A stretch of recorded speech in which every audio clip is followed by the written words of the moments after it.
Thank you, Claire. Good morning, everyone.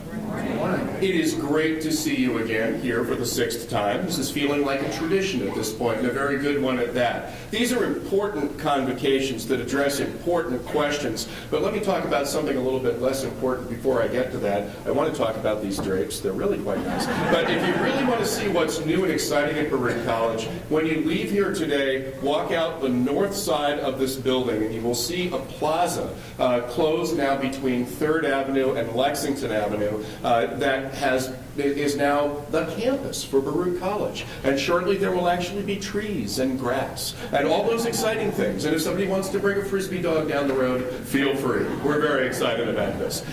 Today's theme has a number of components to it, but one word that you'll hear a lot today is resilience. And I have the liberty as a college professor to start my morning with the Oxford English Dictionary, so I did.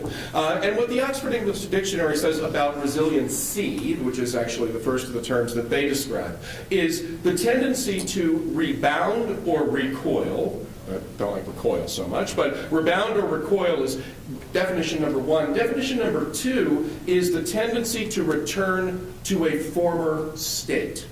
I want you to keep that definition in mind as we talk about some of the challenges that, of course, have prompted this program today.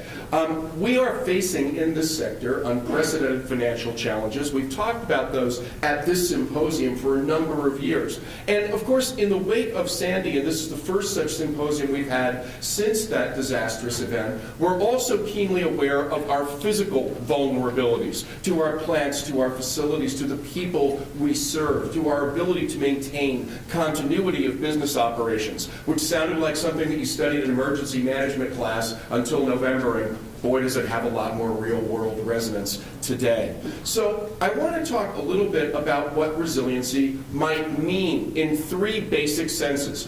In one level, we clearly want to think about institutional resiliency, our ability to bounce back in the face of financial shock, our ability to bounce back in the face of physical calamity, our ability to return to doing the business that we used to do. And when you look at that on an individual level, and let's just stipulate that every organization we might be thinking of, certainly yours, are fine organizations doing good work at a good level of efficiency. That's an important goal, but it's a relatively narrow one based on institutional results and institutional perseverity on the one hand.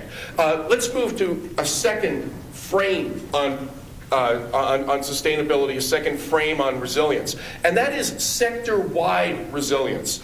We can all submit, as precious as each nonprofit organization is in New York, that if one in a particular service area were to collapse, there were probably others to pick up the slack.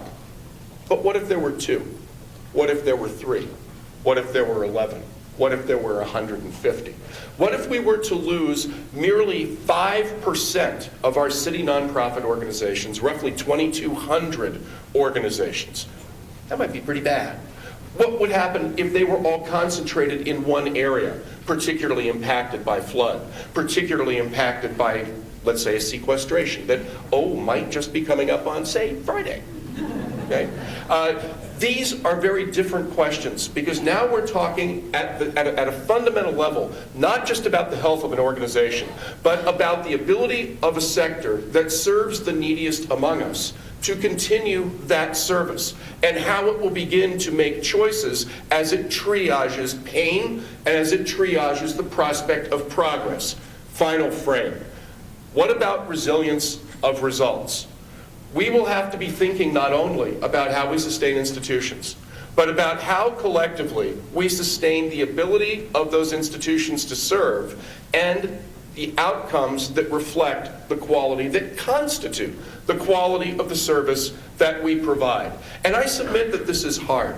And I submit that that second Oxford English Dictionary definition of resilience that I gave you a moment ago is exactly wrong for the kind of subject that we want to talk about. It's not bouncing back to a previous state. It is trying to leap forward to a new one that certainly hurdles over the challenges that we face and finds new solutions to old problems, new solves for old pains, but does so in a fundamentally creative way.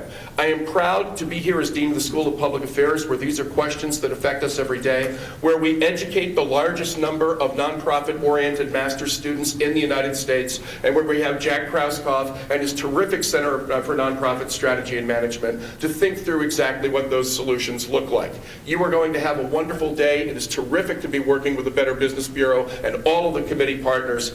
Have a great morning.